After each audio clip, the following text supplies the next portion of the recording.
It started off just like any other summer day for a teenager, waking up in the mid to late afternoon, stumbling out of bed, finding something to eat in the kitchen, and then finding something to waste my time on. I was on my PS3 on Netflix watching that '70s show when my little sister ran into me asking if she could play with me.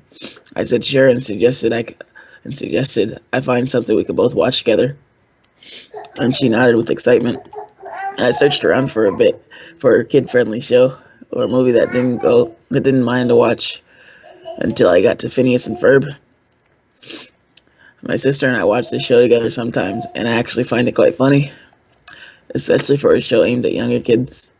I selected it and it automatically played the first episode. My sister and I got through about 6 episodes and then she fell asleep on me. I carried her to her room so she could nap without me disturbing her and returned to my room. I plopped down on my bed and grabbed the PS3 controller to select the next episode because I was honestly enjoying it. After it ended, I went back to the screen where you could select which episode you wanted to view, and I saw one at the very bottom of the list. It was just a pound symbol and a question mark, like so, which is strange because on the list it normally showed the number of the episode, the title, and how long the episode was, but there was nothing but the pound. Out of curiosity, I selected it, which was something I'll regret for the rest of my life. It started out with the catchy theme song. Nothing out of the ordinary. The animation was very poor, though, as if it were a pilot or something of the sort. But then the episode, itself faded in. Normally, it would chime in with a brief upbeat guitar, but this time there was a silence.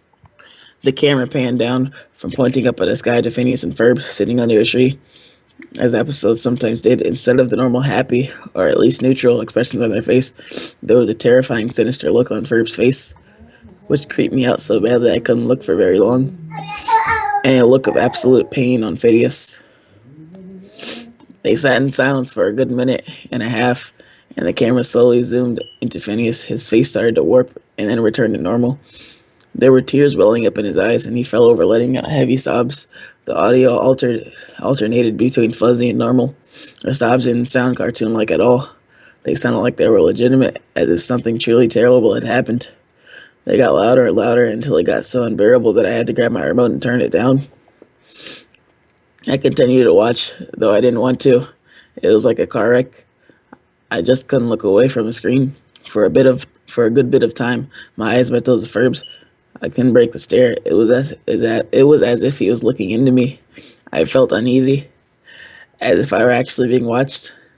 My stomach was clenching as oh goodness, as if it were preparing to empty its contents. That face, it took under a minute to etch itself into my brain for good. I can't read. I should kill myself. The stare was finally broken when the camera panned out to where they were both visible.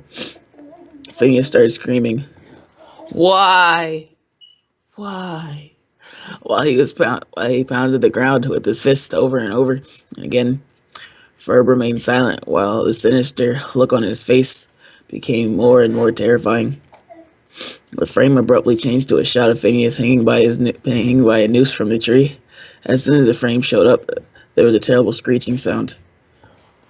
His eyes were still half open and bloodshot, and the rope was slightly swinging back and forth.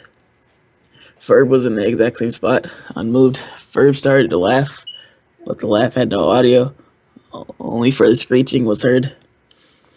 The shot lost color and warped as Ferb continued to laugh. The episode ended. I had no idea what I had just watched. There were tears in my eyes because I was so frightened. I went to get my mom to show her, but when I tried to replay the episode, it acted as if it was going to load, but redirected to the home screen. I tried for easily 10 minutes to get it to play, but I had no luck.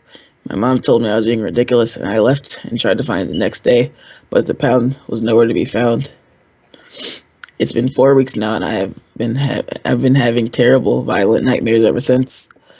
I've also heard voices, and I've been trouble, and I've had, oh goodness,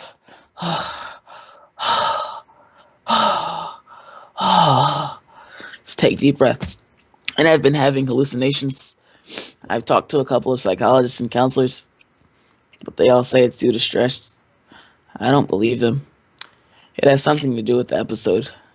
I don't know why I would have been there, or why I seem to be the only one who has seen it, but it has truly messed me up.